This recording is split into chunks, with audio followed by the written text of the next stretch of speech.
যাবে, আমার সঙ্গে সে জান্নাতের মধ্যে যাবে। তো আল্লাহ নবী বললেন, বলবেন সোহকান সোহকান, এই শয়তান বেদাতি আমার কাছ থেকে দূরে হয়ে যাও, তুমি আমার উম্মত নয়, তুমি আমার উম্মত নয়। কেন? তুমি নতুন জিনিস তৈরি করেছো।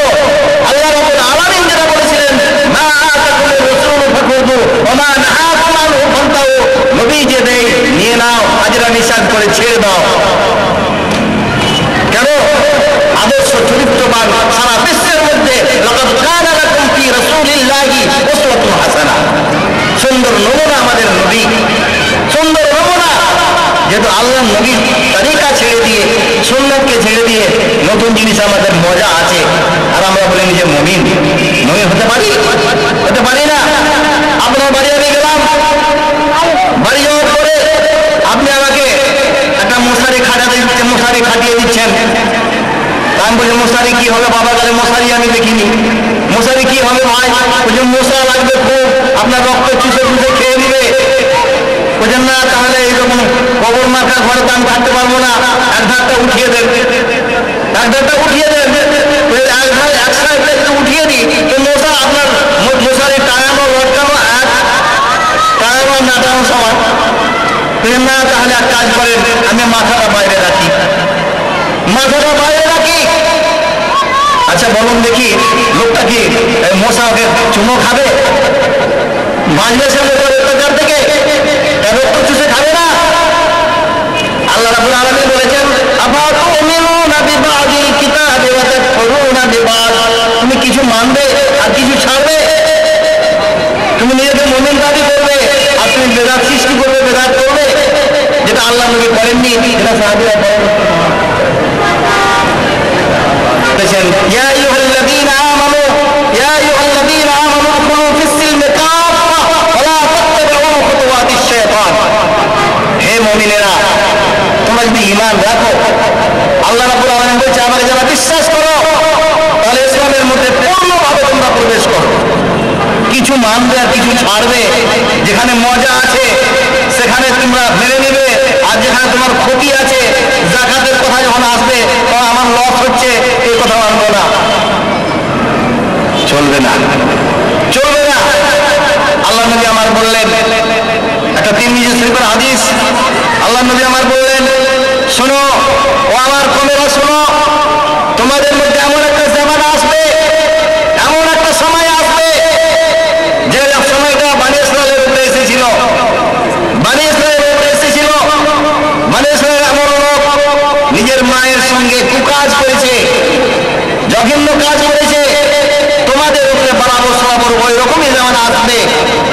আর শুনো, বানি ইসরায়েলরা ৭২টা ফেরকায় হয়ে গিয়েছিল, আর তোমাদের আমার উম্মতেরা ৭৩ ফেরকা হবে, আর সকলহুম ফিন নারে, প্রত্যেক ফেরকা জাহান্নামের মধ্যে যাবে। আল্লাহ নবী আমার সাহাবী আল্লাহ নবীকে বললেন, আল্লাহ নবী তারপরে বললেন, ইল্লা ফিরকাতান ওয়াহিদাতান, একটাই ফেরকা, একটাই ফেরকা যেটা জান্নাতের মধ্যে হবে। আল্লাহ নবীকে জিজ্ঞেস করেছিলেন সাহাবীরা, কালু মান হিয়া ইয়া রাসূলুল্লাহ, আল্লাহ নবী গো তারা কে? সে ফেরকাটা কোন ফেরকা? আল্লাহ নবী বলেছেন, মা আনা আলাইহি ওয়া আসহাবি, আমি যে দলে আছি, আমার সাথীরা, আমার সাহাবীরা যে আমার দলে আছে, তারাই শুধু যাবে, বাদ বাকি সমস্ত ৭২ ফেরকা জাহান্নামের মধ্যে যাবে। তাহলে বানি ইসরায়েলের মধ্যে ৭২ ফেরকা হয়েছিল, আর আল্লাহ নবীর উম্মত ৭৩ ফেরকা হয়ে গেছে, আর মনে হয় আরো বেশি হয়েছে। কত রকমের দল আছে আল্লাহ জানে। সুলতান, আমাদের এক সুলতান আছে, নাম এত বাবাওয়ালার দল, বলছে ৪তলা বিল্ডিং থেকে যদি আমি পড়ে যাই বাবার নাম করে, বাবা বাঁচিয়ে দিবে, বাবা বাঁচিয়ে দিবে। আর সামান্য এই চোখের থেকে পড়ে যায় আল্লাহর নাম করে, আল্লাহ বাঁচাতে পারবে না। জানেন, একটা কবরস্থান হলো মেটিয়াপুরে, ৪০,০০০ টাকা নিয়ে দিয়েছে, সিন্দুক বানিয়ে নামাজের পাটি টাটি দিয়ে ঘুরে দিয়েছে কবরে। কত বাবা তাকে বাঁচাবে?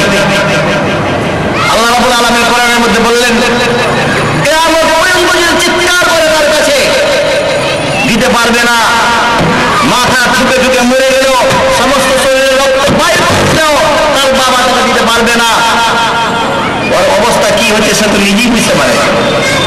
আল্লাহ নবী আমার বললেন, শোনো ও আমার সাহাবী বর্গেরা, অবশ্যই অবশ্যই এক জামানা আসবে এরকম ফেরকাবন্দি হবে, দেহাটা ফেরকা হবে।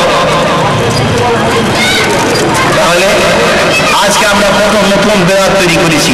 আল্লাহ নবী বললেন, মান আহাব্বা সুন্নতি ফাকাদ আহাব্বানি ওয়া মান আহাব্বানি কানা মাইয়া ফিল জান্নাতে।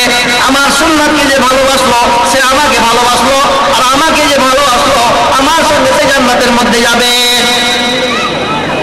তাহলে আল্লাহ নবীর সুন্নাতকে আমরা ভালোবাসলাম, আর বলছি উম্মতে মুহাম্মাদি আর সুন্নাতকে, সুন্নাতের খেলাফ আমরা কাজ করি, নতুন নতুন জিনিস তৈরি করি। কেন আল্লাহ নবী বললেন, কুল্লু উম্মতি ইয়াদখুলুনাল জান্নাতা ইল্লা মান আবা। কিয়া মান আবা ইয়া রাসূলুল্লাহ? ক্বালা মান আতানি দাখালাল জান্নাহ ওয়া মান আসানি ফাকাদ আবা। আল্লাহ নবী আমার বলেন, প্রত্যেকটি উম্মত আমার জান্নাতের মধ্যে প্রবেশ করবে, প্রত্যেকটি উম্মত জান্নাতের মধ্যে যাবে, ইল্লা মান আবা। কিন্তু ওই ব্যক্তি আবা ব্যক্তি জান্নাতের মধ্যে যাবে না, জান্নাতে তার স্থান হবে না, জান্নাতে তার ঠিকানা হবে না।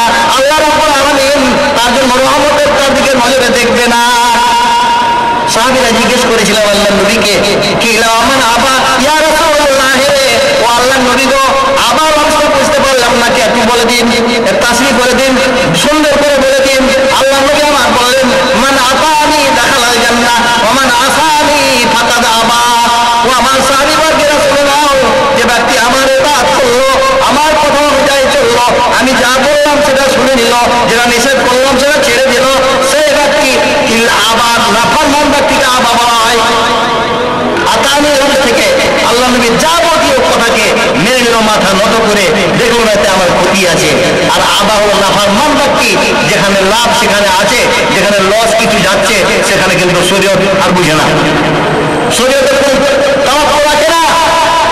তাই বলছি আমি ভাই, মাওলানা জব্ব আলেম সালাফি সাহেব চলে এসেছেন, আমি বলতে চাইছি যে আল্লাহ রাব্বুল আলামিন বেদাতির নামাজ, রোজা, হজ, যাকাত, কুরবানি কিছুই কবুল করবে না। আর সব থেকে নিকৃষ্ট জিনিস দুনিয়ার বুকে শিরক আর বেদাত। ইন্নাল্লাহা লা ইয়াগফিরু আন ইউশরাকা বিহি ওয়া ইয়াগফিরু দুনা যালিকা লিমান ইয়াশা। শিরকের গুনাহ আল্লাহ রাব্বুল আলামিন ক্ষমা করবে না। বেদাতটা হলো শিরক, বেদাতটা হলো শিরক, যেটা কোরআন হাদিসে যার কোনো অস্তিত্ব নাই। যে জিনিস আমি তৈরি করেছি সামান্য কিছু মাফাদের জন্য, কিছু লাভের জন্য, বলুন দেখি আল্লাহ রাব্বুল আলামিন ক্ষমা করবে? কোনদিন ক্ষমা করবে না। তাই বলতে চাইছি ভাই, আমাদের খালেস মুমিন হতে হবে। ইবাদত যখন কবুল হবে না, তাহলে হজ করবো, আজমিরে আগে প্রথমে যে আজমিরে আগে চক্কর লাগিয়ে আসবো, তওয়াফ করে আজমিরে 2-4 হাজার খরচা করে আবার বড় হজ করতে যাব, বড় হজের আগে ছোট হজ করে নিব, এই বেদাতকে ভরে দিলাম।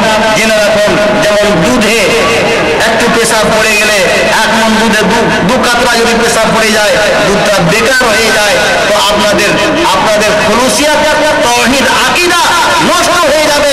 এই বেদাত যদি সামান্য থাকে, আল্লাহ গো আমাদের তৌফিক দাও যেন আমরা বেদাত থেকে বেঁচে থাকি। আল্লাহ রাব্বুল আলামিন যতদিন আমাদের বাঁচিয়ে রাখেন, খালিস মুমিন করে বাঁচিয়ে রাখেন। এবং আল্লাহ রাব্বুল আলামিনের কাছে আমরা চাই, আল্লাহ নবী যা বলেছেন সেটা আমরা মানি। কেন আল্লাহ রাব্বুল আলামিন ইঙ্গিত করেছেন, আল্লাহ নবী যা দিবে, যেটা তোমাদের আদেশ করবে তোমরা মেনে নাও, আর যারা নিষেধ করবে সেটা ছেড়ে দাও।